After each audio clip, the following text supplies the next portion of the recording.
the Loch Ness Monster, and Bigfoot. What do these two have in common with the WWE?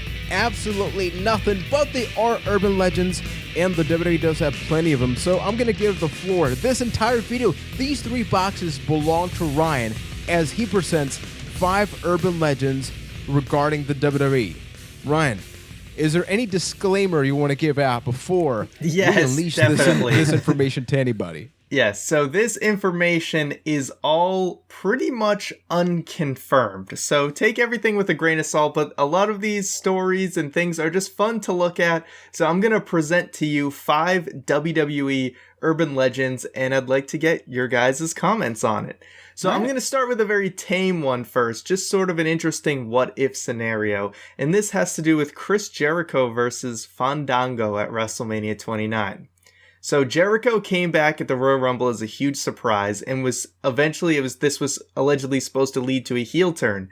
The turn would transition him into a high-profile match with Ryback at WrestleMania. But Vince McMahon allegedly fell in love with the Fandango character, and the plan changed to be Jericho versus Fandango. Jericho was very upset, but wound up turning it into a positive and used it as motivation to try and get a great match with Fandango. So there was a possibility of having a Ryback-Jericho WrestleMania match. Would that have gone any better than the Ryback Mark Henry match? Probably, but would have been anything too exciting? I don't know. When I think Ryback versus Chris Jericho, I don't really get very excited about it. Especially, that's when everybody kind of started falling out of love with Ryback. And you can kind of believe it just from how hot, or I'm going back to the urban legend here, how hot Fandango was coming out of the gate, where it seemed like they were giving him the keys to the kingdom, and he beat Chris Jericho, so maybe that whole Vince McMahon falling in love with him thing is totally true. With the character, I should say. This isn't some weird fanfic. Yeah, we got to be very careful about that part. We're not getting to the weird stuff quite yet. But I definitely see it, yeah. Totally believable. I mean, Jericho and Ryback did go on to eventually have a feud, did they not? And at some point they probably did. I don't remember. Probably at some point. I think they did, and it was kind of lukewarm. So now we're going to get to a more ridiculous one. So Psycho Sid allegedly had a pet squirrel.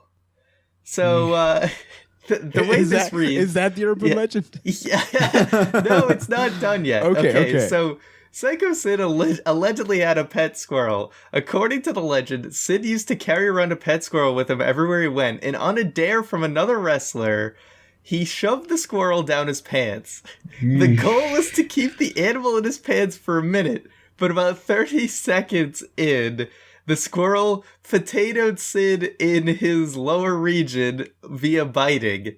Sid needed stitches and a rabies shot. No. But honestly, if you put a squirrel down your pants, you need more than a rabies shot to fix what's wrong with you. What? Yes. So this is quite the urban legend. Fact or fiction is, I guess, the question here. I'm assuming this has got to be fake. This has got to be hilarious, but really? Who does it? Most of the websites like a fetish? I found had this story, which I thought was interesting. I don't know how it got spread, but something tells me I would not be surprised that Psycho Sid had a pet squirrel. I wanna believe that it's fake, but you just never know, right? It seems like some crazy tomfoolery that might happen in a locker room. The pants part, owning a squirrel, is batshit crazy, but down the pants. Down the pants. It's just what? It's really the only answer or the only response. What? Why? Is it furry? Is this like a fetish? I'm pretty sure there's a fetish about this, but that is top 5 fetishes for like a 20-year-old video. Yeah, let's avoid that one. Okay, the next one might have a little bit more validity behind it, because there might be a few people who can corroborate this story. Anyway, Joey Styles KOing JBL.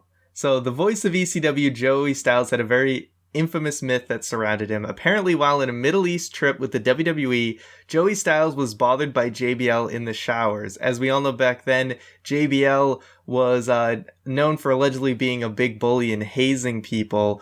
So while trying to haze Joey Styles, the man had enough and one punch KO JBL. if this is true, never piss off Joey Styles again. Yeah. I mean, it's weird to think about because you think Joey Styles, commentator, has a little bit of a geeky appearance, and then this is him knocking out JBL, which is like a mountain of a man in one punch. Oh my God! It seems crazy, but I mean, you never know, right? Because it makes me think about the alleged fight between Goldberg and Chris Jericho, where they got into an altercation and Jericho was able to best Goldberg, where you look at that on paper or how they perceive them on television, that seems kind of crazy from Jericho to Goldberg, but it's one of those things where you just never know in real life. So I could see that. I could believe that. Yeah, same. I think that anybody is prone to be able to knock somebody out in a given scenario. Any man with two hands has a fighting chance. And Joey Styles maybe did. Somewhat maybe. Yes. So, if so, I mean, good for Joey Styles, man, because I would have loved to have seen that and just how everybody would have reacted to that situation. So, moving on, we have one with someone you definitely don't want to mess with because he might break your back and make you humble. I'm talking about the Iron Sheik, and this is a well-known myth that, urban legend, because we don't know if it's true or not, but according to the Iron Sheik, Vern Gagne offered him $100,000 to break Hulk Hogan's leg and not drop the title to him when he faced Hulk Hogan for the WWF Championship. And according to Sheik, out of respect for the McMahon family, he did what was told of him, and he dropped the title to Hogan. Now, think about how the wrestling world could have changed if this is true. Over $100,000, which is a lot of money, but in the grand scheme of wrestling, a lot more money would have been lost in this situation. Yeah, I'm just going to be holding crazy.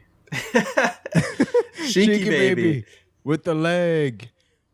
This has been something where many documentaries and interviews, Iron Sheik has been talking about that, and it seems like a possibility when you think about wrestling back in the day. I mean, look at Bruiser Brody and what happened to him in Puerto Rico.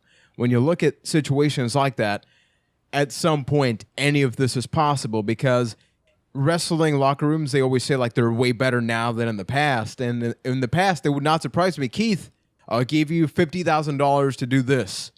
And money's money, you know? It was more like the Wild West back then where really anything could go down. Because, I mean, yes, they're putting on a show, but at the end of the day, these are really strong, pretty crazy people to be doing wrestling in the first place. So if they want to take matters into their own hands, they really can. And when things are kind of going by a handshake and so a lot of sketchy things could have went down. So this is very, very believable, especially with how hot the competition was back then, where it wasn't like one, WWE is how it is now, where it's one company standing really tall over the others. A lot more things could shift back then. So anyway, we're going to move on to our final rumor, and this is a well-known urban legend. Randy Orton defecating in a gym bag. It's a story that has always been brought up randomly with Randy Orton from time to time, that allegedly he hazed a lot of divas at the time, and the diva Rochelle is the one who spoke up about, she's the first woman to really come forward about this Randy Orton situation. I know there have been rumors about other gym bags he had messed with. So according to her story, though, it's not quite what we all want it to be, where Randy Orton literally dropped trow and just squatted over a gym bag. When you gotta go. Just let one out, Instead, apparently, it was a combination, according to her, a combination of tanning oils and just random stuff that he would use to just mess up her bag so that it was disgusting and pretty much unusable. But maybe it was this combination of baby oil and tanning lotion that it looked like someone had pooped in the bag. That is not nearly as fun. It's not as fun. I want to believe, man. I want to believe. He heard voices in his head that told him to poop in his bag. To poop. So bad. And these are just 5 that you presented, but there's a bunch that are not exactly safe for work or family friendly. There's a legendary list. To give you guys hope, to add on to this one and then to bring up my big honorable mention was on this thing I'm about to talk about, there was a rumor that when Jerry Lawler first joined WWF, that the Clique and some other people played a prank on Jerry the King Lawler, and they actually defecated in his crown. So there's the story you're looking for. So what I'd like to bring up now as our big honorable mention to conclude things is there is a thing I can simply just call the list. Not the list of Jericho, but the big list of urban legends. Now, this was a list originally we found over 10 years ago on essentially an Angel Fire website to let you know that says how old it is. There's no sources to back anything up at all, so this is just complete up in the air.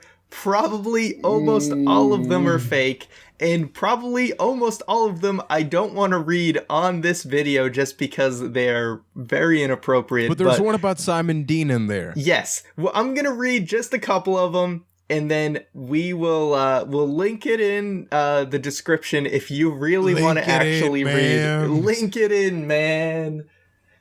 All right, so here's a couple that are on the list just to give you a little taste, okay? Kevin Sullivan spends his vacations at a nudist colony. Take that image through the day. What else do we have here? Juan's favorite one, Simon Dean enjoys the feel of pudding. Take that for what you will. Oh, see right here, 56, it says Kurt Hennig was supposedly the one who pooped in Lawler's crown. Yep. So there you go, folks. There's about 500 of those.